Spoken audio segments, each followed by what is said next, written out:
Hey there everyone, and welcome to another Near Monsters video. Over the next few Near Monsters videos, I'm going to be going through various PvP clips from the past. I have a huge collection from more than a year of PvP, just random teams, random clips, some of which I missed because it was like one individual video and I didn't bother putting that out. So this video has two different battles in it, first with a Link Storm team, and then second with a sort of random team that has Blue Maluga, straight after Blue Maluga came out and I was testing it. So we're going to just, go into this one. Now, this particular battle, the enemy team is not super strong. However, I've kept this one in particular because it looks like it should counter a one-on-one front line. He's got Purify next in line. He's got Shadow Worm in the battle. So I found this one the most interesting, especially in terms of the way I kind of control it. It shows what the team's meant to do. So this team was made right after the Dual Dragoon buff, when that became Tranquilizing Entrance, and it got the Kinslayer, and I wanted to build a team around Lunatic and Dual Dragoon using Link Storm, because I love Link Storm, and just trying to really do the control side of things.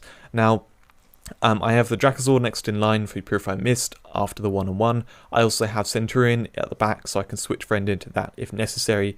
So the one-on-one is it's very well supported. It's not really going to go too wrong. And then I've got the Zeus Worm, which does curse on the Leoronyx. Did curse on the Leoronyx at the beginning. It's really good to be able to do that on a stun absorber. As you'll see, I've just been passing time at this point, waiting until that curse is gone. I knocked back the Shadow Worm because that was stun immune, and when this Leoronyx dies, it's going to stun all the other enemies.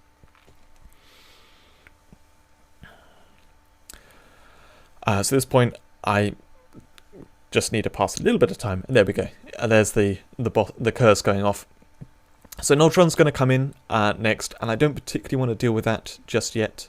So I decided to hit the two hold ground monsters instead with Double Survivor, and then I'm going to ultimately try and charge Lunatic's Bloodthirst, because if you can charge Lunatic's Bloodthirst, I'm pretty sure I've said in a couple of other videos, he becomes so good, because just generally with sweeping, if you have Lunatic in the team when you're sweeping, it makes killing two enemies at once actually a lot safer, because bronze shells are going to be there too, and so bringing a couple of monsters in which can actually do things and they're in play is less of a risk.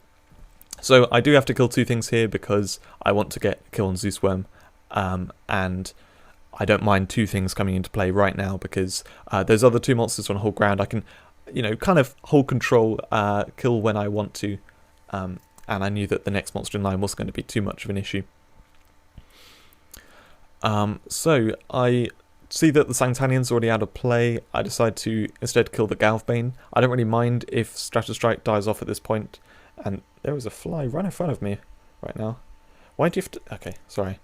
Little distraction there. There was a fly that landed on my pop filter right in front of my mouth. I didn't particularly want to be talking when there's a fly there. Okay, so anyway, go into the sweeping. You can see I've got Dual Dragoon next in line. He's got a couple of bronze shells there. And my Stratostrike gets a turn when it's on hold ground. Oh, so lucky. Did not expect to get that at all. So, despite Sanctalion kind of being out of play, I decide to kill it at this point to get a turn with Tigeron, because I thought whatever comes in, Tigeron's going to have a turn and be able to kill it.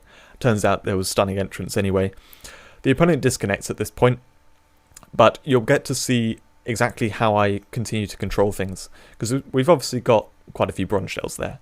However, what I can do here is I can dual give turn to Tigeron first and then to Lunatic, so I can bring Lunatic back into play, plus also I can get the second kill for Bloodthirst there on that Oak Thulu. I paused for quite a while because I know he's disconnected and I'm trying to work out how can I sweep through his team without him getting any turns, because as soon as he gets a turn I can't do anything more. So I get that second kill, and then Dual Dragoon can do a really nice double repulse, repulsing the two bronze shells that are about to get a turn, and then I chain that into Zeus Worm exit planning, so then I can have the Tranquilizing Entrance come in. This is how this team works. It just chains stun together, along with some sweeping, and Lunatic making the bronze shells as we go. So yeah, that's pretty much the end of the match here. I hope you enjoyed it. It wasn't like a super powerful team, but it was really fun when it got to do what it wanted. And I do like the one-on-one as a way to set up that kind of thing. This second battle is with a team that I believe I just created, and so I'm not super used to how to play with it. So the battle's sped up a little bit just to cut down on some of the thinking time. And it features Blue Maluga. Now I've got a killer front, and so have they. By that I mean monsters with killer moves, and while they're great for facing a lot of teams, they're not great facing each other because they don't have killer weaknesses typically. So there's not a whole lot I can do about his team right now, which makes it interesting and why I kept this this particular clip. So I'm trying to work out here, is it possible, is it worth waiting and doing the stun flash before Freeze Cobra comes in? I decide not to. I decide to just bring in the Freeze Cobra and stun that.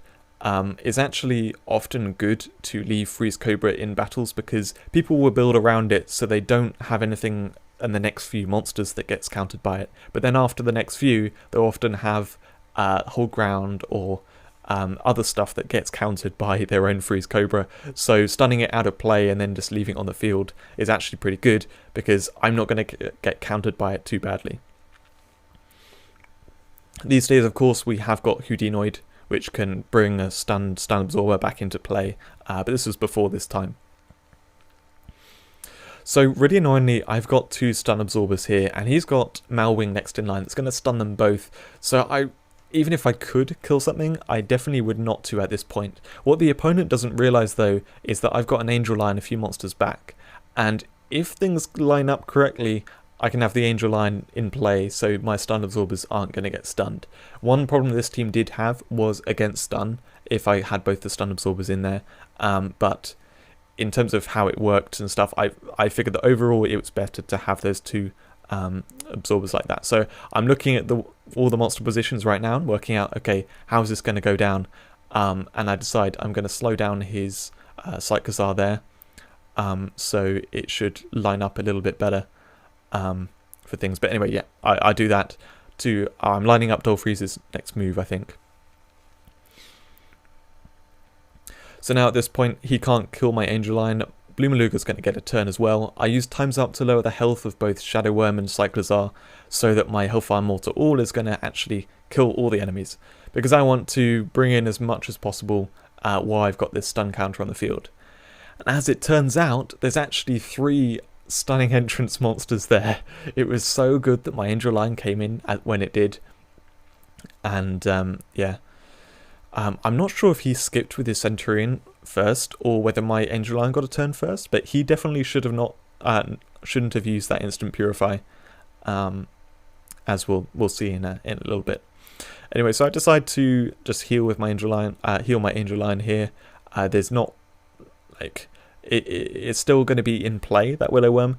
57 seconds right now means it's going to be able to kill something soon with its survivor. That's not an issue. So I have to kill the Night Lord just to bring in that Magmarinus, because I can't kill either of those storm monsters. And as you can see here, Freeze Cobra is actually countering his own team, poisoning that Magmarinus. So it paid off me leaving that in the battle. He's deciding, should I kill the Willow Worm or not? He can't kill anything else, but there's also not a whole lot of point doing that. I mean, the Willow Worm's got Survivor charged, but he's not sort of too happy about the situation. So I can use the Time's Up to kill Magmarinus, and at this point I'm going to try my best to maintain control, if I can.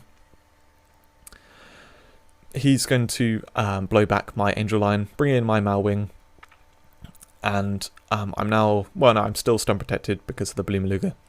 But yeah, I've got Oak Thulu next in line, and I'm scared of that Dracarosa. I do not want I don't want my Oak Thulu in the battle, so I didn't exit plan there, and I don't want to blow back with Malwing. But in hindsight, probably should have, because Centurion can Night's Watch. But anyway, I decided to go for it, and got very lucky going around the Protector. And I don't want to bring in the Dolfreeze here, because I want to maintain control, so I just do a Blizzard. And then once again, I try and hit around the Protector. This case, I try to hit Dracarosa, just removing the stealth from it and not killing anything as well, to maintain as much control as possible.